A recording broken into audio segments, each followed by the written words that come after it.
ఏంటంటే ఎద్దు పాలు అన్నమాట.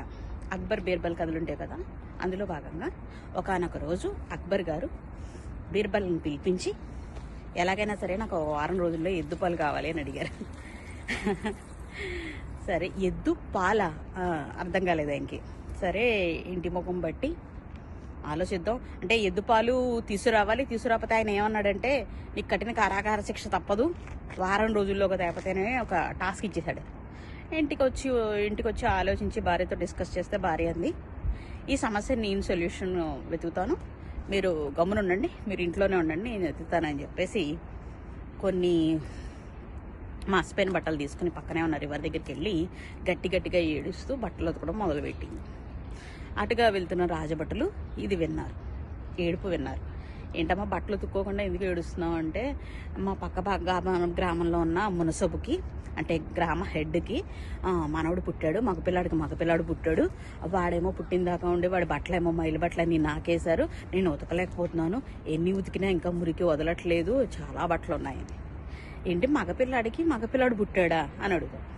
అవును మగపిల్లాడు పుట్టాడు, వాడు పుట్టడం కాదు కానీ నా చౌగు వచ్చిందని తిట్టుకుంటూ ఉంటుంది.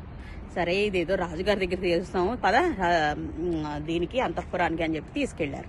అంతఃపురానికి తీసుకెళ్తే అక్బర్ ఆస్థానంలోకి వెళ్ళగానే రాజుగారికి చెప్పాడు అనమాట, ఇలా ఏడుస్తోందండి, మగపిల్లాడు పుట్టాడని ఏడుస్తోందండి, అక్కడ బట్టలు దిద్దుంటే తీసుకొచ్చాడు.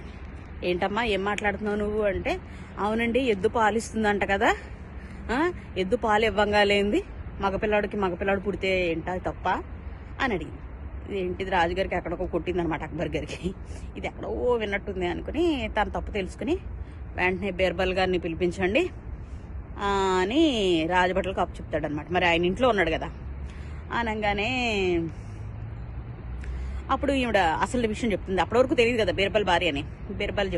బీర్బల్ భార్య అంటుంది, నేను బీర్బల్ గారి భార్యనండి, నేను ఈ విషయం మీకు తెలియజేయడానికే నేను ఇలాగా కొంచెం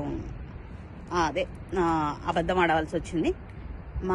నేను ఈ ఊళ్ళోనే ఉంటున్నాను, ఎవరికి మగాడికి మగపిల్లాడు పుట్టలేదు, మగపిల్లాడు పుట్టడం ఏంటి, మీకు ఇది తెలియచేయడం కోసమే ఎద్దు పాలు ఇవ్వడం గురించి మీరు చెప్పారంట, ఎద్దు పాలు వారం రోజులాగా తిని, అందుకని బీర్బల్ గారు ఇంట్లోనే ఉండిపోయారు, మీరు పర్మిషన్ ఇవ్వాలంటే ఈలోగా రాజభటులేమో బీర్బల్ని తీసుకొచ్చారు, తన తప్పు క్షమించమని, ఈసారి ఏమన్నా సలహాలు సూచనలు కావాలంటే బీర్బల్ భార్యని కూడా అడుగుతామని చెప్పి రాజుగారు వాళ్ళిద్దరిని సన్మానించారు. This is Purnima signing off. Bye bye.